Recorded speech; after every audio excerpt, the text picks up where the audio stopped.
আসসালামু আলাইকুম। আজকে কথা বলব স্পেন নিয়ে। তো ইউরোপে এখন বিভিন্ন দেশেই কিন্তু মানুষ আসতে চাচ্ছে। তার মধ্যে হচ্ছে সেনজেনভুক্ত দেশগুলোতে আসার জন্য মানুষের টার্গেটটা একটা বেশি এবং হচ্ছে একটা ড্রিম বলব। কারণ হচ্ছে সেনজেনভুক্ত দেশগুলো আপনি যদি একটা দেশে ভিসা হয় তাহলে আপনি সেনজেনভুক্ত যতগুলো দেশ আছে সবগুলা দেশে আসতে পারবেন। তো জার্মানি, তারপর হচ্ছে ফ্রান্স, তারপর হচ্ছে ইতালি, আহ এগুলা কিন্তু এখন দেখা যায় আপনার আসাটা একটু কঠিন। মানে আপনি আইসা অবৈধ থেকে বৈধ হবেন। পর্তুগাল একটা সময় ছিল, কিন্তু পর্তুগাল হচ্ছে লাস্ট মানে যেটা ছিল আপডেট, তাদের ওই নিয়ম অনুযায়ী এখন কিন্তু পর্তুগালেও সহজ না। তো স্পেন এখনো অনেকটা শিথিল রাখছে। তো আজকে কথা হচ্ছে আপনার স্পেনে যদি আপনারা আসতে চান ট্যুরিস্ট ভিসায় কিভাবে আসতে পারেন। তো ট্যুরিস্ট ভিসা আসার জন্য আপনাকে ধরেন আপনাকে কেউ স্পন্সর করলে সেই ক্ষেত্রে আসতে পারেন, এবং ট্যুরিস্ট ভিসা আসার জন্য হচ্ছে আপনাকে 3 মাসের ভিসা দিবে ম্যাক্সিমাম। তো সেই ক্ষেত্রে কিন্তু এখানে আপনার যদি আপনার কোনো গ্যারান্টার অথবা কেউ স্পন্সর করে, অথবা আপনি নিজে যদি শো করেন হিউজ অ্যামাউন্টের প্রপার্টি আছে, আপনি ব্যাক করবেন, ঘুরতে আসতে চাচ্ছেন, সেই ক্ষেত্রে আপনি ট্যুরিস্ট ভিসা পেতে পারেন। অথবা তারা বলতেছে যেটা হচ্ছে আপনি চাইলে স্পেনে মানে টিকেট, যেটা ট্রাভেল এজেন্সি আছে, অনেক কোম্পানি আছে যারা কিনা আপনার ট্রাভেলিং কোম্পানি আছে, তারা এই কাজগুলা করে থাকে। তো আপনি যদি কোনো ট্রাভেল এজেন্সি পান সেই ক্ষেত্রে হচ্ছে আপনার হোটেল এবং টিকেট এগুলো যদি বুকিং দেন, তখন এম্বাসিতে ভিসার জন্য দাঁড়ালে আপনাকে টুরিস্ট ভিসা দিবে।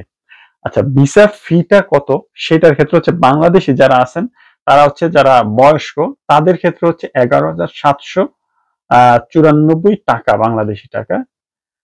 আর হচ্ছে আপনার যদি 6 থেকে 12 বছরের কোনো বাচ্চা থাকে সেই ক্ষেত্রে হচ্ছে 5,897 টাকা। 0 থেকে 6 মানে বয়স হলে সেই ক্ষেত্রে আপনার কোনো ধরনের ফি লাগবে না।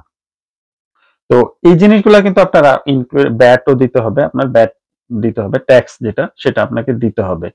তা এখন ডকুমেন্ট কি কি লাগে আপনার বিশেষ করে হচ্ছে আপনার ডকুমেন্ট হচ্ছে বিশেষ করে হচ্ছে আপনার ভ্যালিড পাসপোর্ট থাকতে হবে, অ্যাটলিস্ট 6 মান্থ ভ্যালিড পাসপোর্ট থাকতে হবে, অ্যাটলিস্ট হচ্ছে 6 মাস যেন আপনার পাসপোর্টের ভ্যালিডিটি থাকে। অ্যাপ্লিকেশন ফর্ম আছে এদের সাইডে গেলে, বিএফএস গ্লোবালে যেটা আছে স্পেনে, আপনি যদি যান সেখানে আপনি অ্যাপ্লিকেশন ফর্ম পাবেন, সেটা আপনাকে ফিল আপ করতে হবে। 2 কপি পাসপোর্ট সাইজ ছবি, সেটা হচ্ছে 35 mm বা multiply 45 mm, full face, no glasses, no head dress and plain white background. আচ্ছা, আপনার ব্যাকগ্রাউন্ড টোটালি প্লেন হতে হবে, এখানে বলে দিছে আপনার ছবিটা কিভাবে নিতে হবে। দেন হচ্ছে আপনি কভার লেটার একটা লিখতে হবে, কেন আপনি আসবেন স্পেনে। আপনি স্প্যানিশ ল্যাঙ্গুয়েজও লিখতে পারেন, ইংলিশও লিখতে পারেন, মানে আপনার যে মানে বাংলাদেশে আমাদের জন্য ইংলিশ। তো আপনি লিখতে হবে। তো আপনার হচ্ছে কপি, আপনার ফ্লাইট টিকেটের কপি থাকতে হবে, যেটা হচ্ছে আপনি বুকিং করছেন, আপনি আসবেন স্পেনে 3 মাসের জন্য, আবার 3 মাস পরে চলে যাবেন, রিটার্ন টিকেটের একটা বুকিং থাকতে হবে। আমি তো বললাম যদি স্পন্সর না থাকে সেক্ষেত্রে আপনি হোটেল বুকিং এর বা কনফার্মেশনে দেখাইতে হবে যে আপনি স্পেনে কোথায় মানে এসে থাকবেন।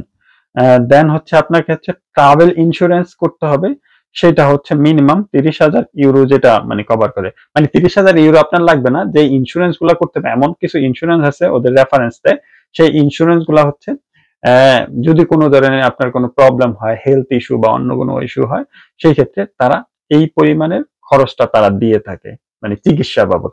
তো এইরকম একটা ইন্স্যুরেন্স আপনাদেরকে খুঁজতে হবে, এবং অনেক ধরনের ইন্স্যুরেন্স বাংলাদেশে আছে বা অনলাইনেও আপনারা করতে পারেন। তো এই ডকুমেন্ট গুলা কিন্তু আপনার, এবং এই যে ডকুমেন্ট গুলা এগুলা কিন্তু ইংলিশ অথবা ওদের ল্যাঙ্গুয়েজ স্প্যানিশও আপনারা দিতে পারেন। তো এই জিনিসগুলো হচ্ছে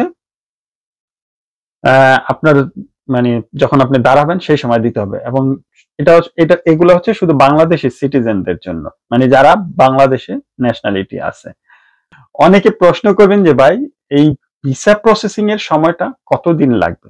তো এরা যেটা বলতেছে মিনিমাম হচ্ছে ক্যালেন্ডার ডে মানে হচ্ছে যেগুলো ওয়ার্কিং ডে আপনার হিসাব করা হয়, 21টা ক্যালেন্ডার ডে ধরতেছে মিনিমাম। তো ইউরোপে যেমন হচ্ছে 5 দিনের যদি আমি হিসাব করি হচ্ছে সোম থেকে হচ্ছে শুক্রবার পর্যন্ত।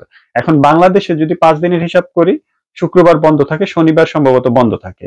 আহ সেই ক্ষেত্রে আপনার ওই সময়গুলা আপনার হচ্ছে বলা যায় একদম 4 সপ্তাহ, আরো একদিন অন্য একটা সপ্তাহ হবে, এটা হচ্ছে মিনিমাম। তার বেশি লাগতে পারে হয়তোবা আপনার আরো 1 থেকে 2 সপ্তাহ, যদি কোনো কারণে কোনো ডিলে হয়, কোনো ডকুমেন্ট লাগে, সেই ক্ষেত্রে আপনার লাগতে পারে। তো স্পেনে যারা ট্যুরিস্ট ভিসা আসতে চান আপনারা আসতে পারেন। তো দুইভাবে আসতে পারেন, আপনার ট্রাভেল এজেন্সি অথবা আপনার কেউ স্পন্সর করলে সেটা আরো ইজি হয়। এই ভিডিও দেখার পরে আমি শিওর আপনারা মানে ম্যাক্সিমামই আপনারা প্রশ্ন করবেন যে ভাই আমি ট্যুরিস্ট ভিসায় আসবো, এসে থাকবো এবং আর যাব না, কাজ করব, এটা কি সম্ভব কিনা? দেখেন অফিসিয়াল ভাবে কোথাও সম্ভব না।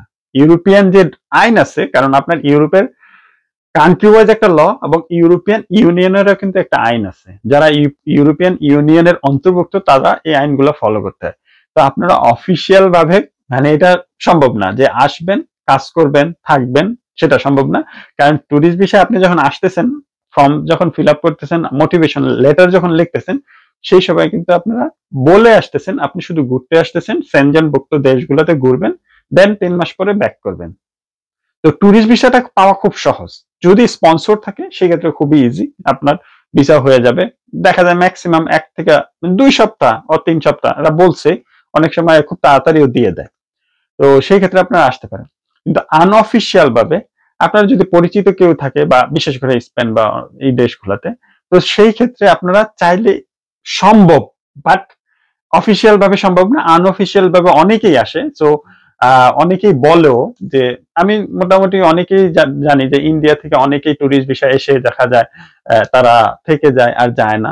তো যদি প্রশ্ন আপনাদের আসে সেই প্রশ্নের উপরে বেস করে ভবিষ্যতে এ নিয়ে মানে কিভাবে আসবেন, থাকবেন বা থেকে যাবেন এ নিয়ে খোলাখুলি কথা বলবো। তো সবাই অনেক অনেক ভালো থাকবেন, সুস্থ থাকবেন। দেখা হবে খুব তাড়াতাড়ি নতুন আরেকটি ব্লগে। আল্লাহ হাফেজ।